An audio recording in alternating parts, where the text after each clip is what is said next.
We interrupt our program to bring you this important message. Is the elderly being erased from humanity? And if so, who's to benefit from that? And why? Stick around and you're about to find out. You're watching Talks with Ryan. Like, share, and subscribe. Let's get into it. Hey guys, what's up? And welcome back to the channel. I'm glad y'all could join me. This is an article about nursing homes across the United States. And it says that more than 140 nursing homes have reported CV cases, and federal officials won't say which ones they are.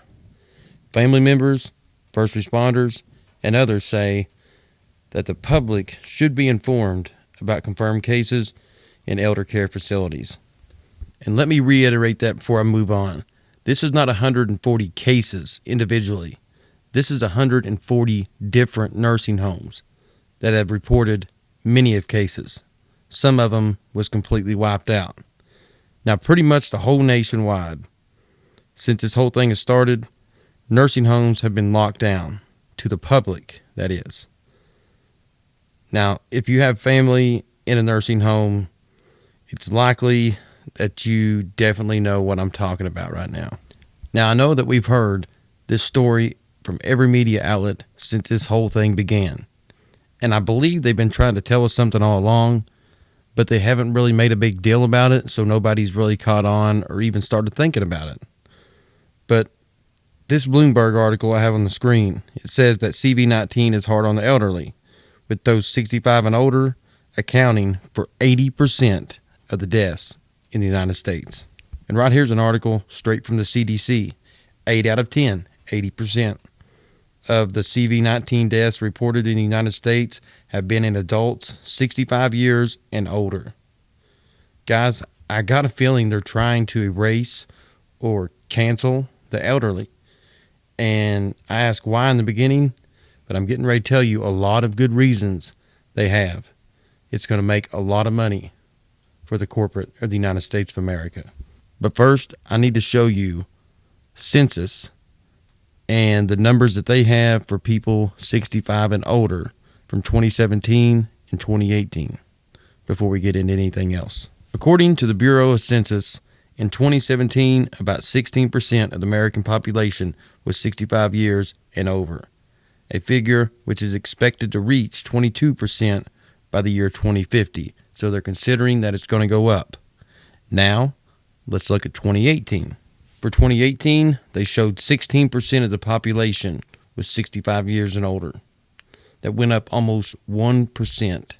So roughly out of 328 million people, that means it's 1% of that, which is 328,000 people. Now, according to the 2018 U.S. Census, they reported by 2035 there will be 78.0 million people 65 and older, compared to the 76.4 million that is under the age of 18. So therefore, the American population that is 65 years and older will outnumber the younger population. And this will be the first time in the history of our country that this has ever happened. During a presentation, Wellman, which is, I believe, the board of home care and nursing homes and stuff like that throughout the country. Wellman seems to be the billboard name for all that. She began commenting, saying the fact that most Americans over the age of 65 do live in the community, not in a nursing home or other institutions. Only 5.5%, about 1.5 million of older adults live in nursing homes, and 2% live in assisted living homes.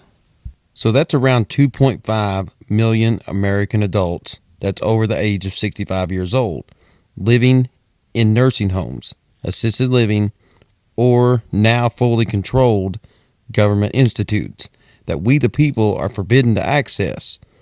And we no longer have the liberty of even knowing what goes on, life or death. Facing scrutiny, as he should, after finally reversing course for COVID-19 patients in nursing homes.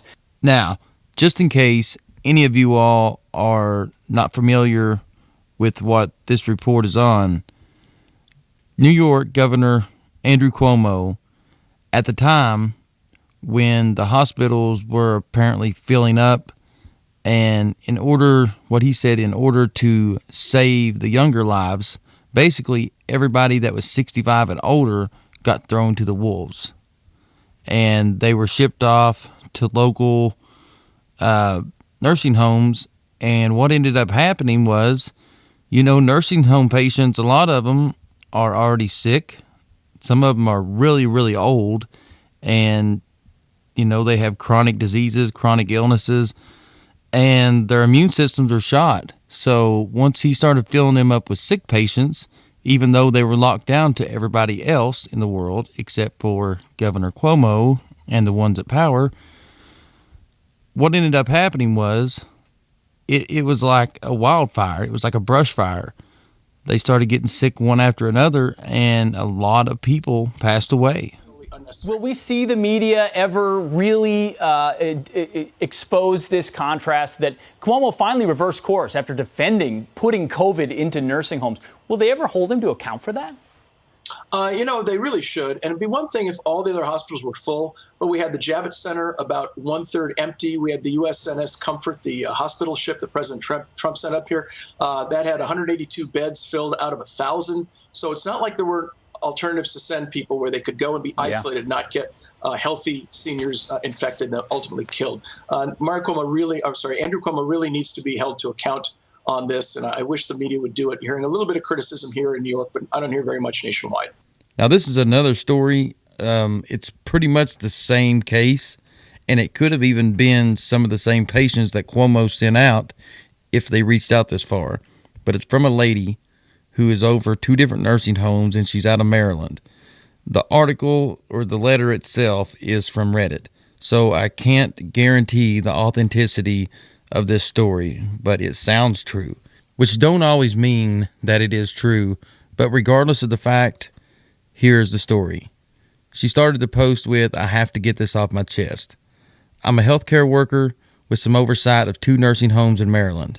An associate of the NHS called me one day to let me know that they was contacted by Governor Larry Hogan's CV task force, and that mandatory testing for all patients and staff was required, and wanted to set up a time to come test everyone.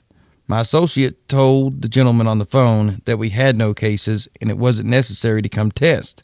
That's when the gentleman on the phone snickered and said, 'You don't have it yet, but you will.' She set up the time for testing, much in her dismay. She immediately called to relay info about her conversation.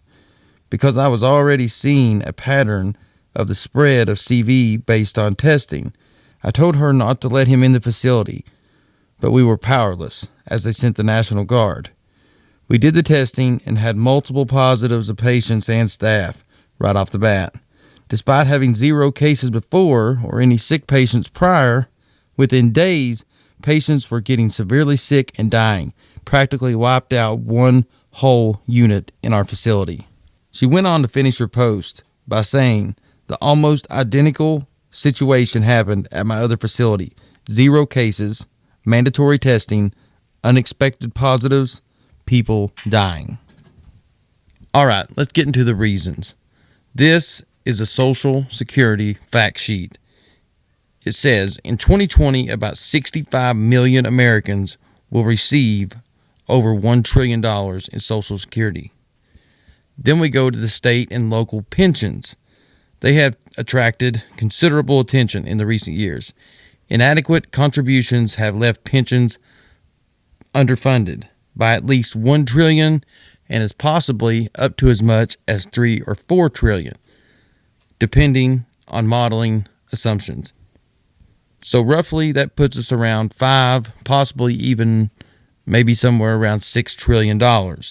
And remember what Wellman said in her presentation, that somewhere around 2.5 million Americans 65 and older are in some type of governmental assistance program like housing or assisted living, where they actually have no choice in the outcome of the very next day. Now stick with me. I'm starting to believe that this agenda has been going on ever since 1968, when President Lyndon Johnson made a change to the budget presentation. Basically, he cut the budget to Social Security. The federal government took $3.3 trillion with a T in tax revenue last year. More than 80%, $2.7 trillion, came from individuals through either income tax or payroll taxes that fund Social Security and Medicare, which both are received by people that are 65 and older. And I hope you guys is starting to click, because there's some big changes getting ready to come up in 2021, and that's what makes me think all this is happening for a reason and not by mistake. How much of our nation's debt is Social Security? And that's not counting Medicare or anything else. Pensions, it's not costing none of that. As of June 2015, the debt was $5.1 trillion of the $18.2 trillion, which if you roll that up to today's time, that's going to put it at about $10 trillion of the $23 trillion. So they could either pay off 3/4 of the nation's debt by getting that money back into their greedy little hands, or they could spend it on anything else.